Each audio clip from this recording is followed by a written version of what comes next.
Hi everyone, my name is Barbara and I'm the owner and founder of Spanish for Kiddos, and today I'm going to show you how you can start growing a lima bean seed like this one here, and you just need some very simple elements, and is a great way to introduce the life cycle of the flower, the life cycle of plants to kids, and I'll talk about this in 1 second. So what you need is some paper towels, a pair of scissors, and I recommend a glass, but you can also grab a Ziploc bag, such as this one here, and I'll show you that in a minute as well, or a little plastic cup like this one here. I prefer glass because it does grow quite well. These are little jars that you can take the lid like this. Let me move this to the side. And what we're going to do is we're actually going to grab some paper towel. I'm going to measure maybe about right there so that I can have some room to insert the lima beans. And what I'm going to do, I'm just going to cut right here, and it doesn't have to be a perfect cut, but enough that is going to wrap around inside of the jar. Just enough there. So once I have that in there, I am going to make a small little cylinder here, and maybe even cut this a little bit more so it doesn't make too bulk of the paper there. As you insert there like this, and if you want to, you can cut that out, but as you start adding more water, this will push down, and so you want a little bit of that buffer into your jar. I will still use these because these will come in handy. You can make a little ball and actually insert those at the bottom of the jar, and that would allow some of that moisture to retain as well. So one of the things I want to do is I want to take my lima bean, and then I want to gently insert that enough that is in between there, between the top and the bottom of the jar. And then I'm going to do that on the opposite side so that when you are allowing these to grow, as you can see, when they start growing, you're allowing the roots to grow as well. Okay. So once you have that, I would add a little bit of water, just enough so that it will start to adhere to the walls of the jar as well.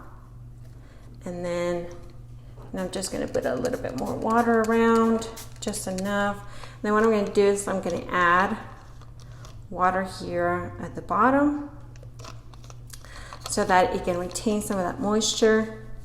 And then one of the things I want to do is actually, if you wanted to, but I think it creates like the greenhouse type of effect where you retain the moisture inside of a container, like in here.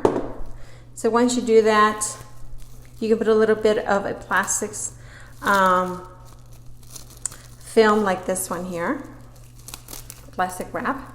You can cut this actually in maybe in half and actually have it for a different project or another lima bean, and then just loosely hold that in, place that in. So you want to still have a little bit of air coming through. You don't want to just completely wrap that around. You still want some air coming through there.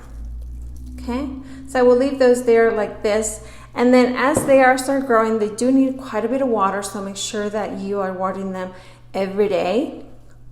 They have that enough moisture in there, so as you can see, it starts growing some of that root in there. It starts to stem, and then of course the leaves are starting to form there as well. So I'm actually going to be putting this in. This took about 7 to 10 days to fully come to this format, and I'm actually going to put this in a pot with some soil now that I have some roots so that it can start growing into a beautiful plant, so I can show that as well.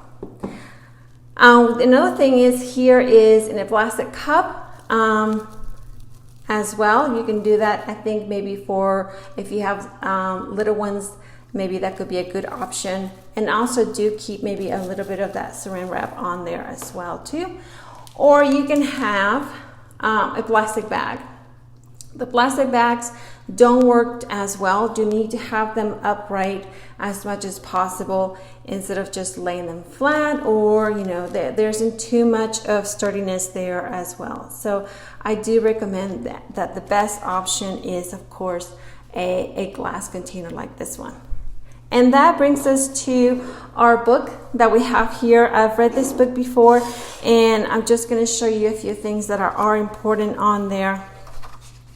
One of the things in here that's talked about is about flowers, and what are the parts of the flower that are important for not only for fertilization, but how it goes from a seed to, of course, to a full plant. So I'll link that in as well in here so that you can have this, and there's other free resources on our blog as well. So you can go along with not only just the story, but you have something tangible to go along with that as well.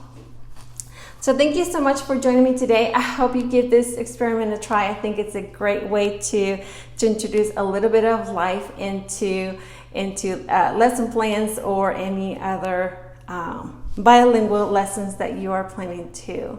If you enjoyed this video, I hope that you subscribe so that you can see more videos that I have available. And thank you so much for joining me today. Thank you so much. Bye-bye.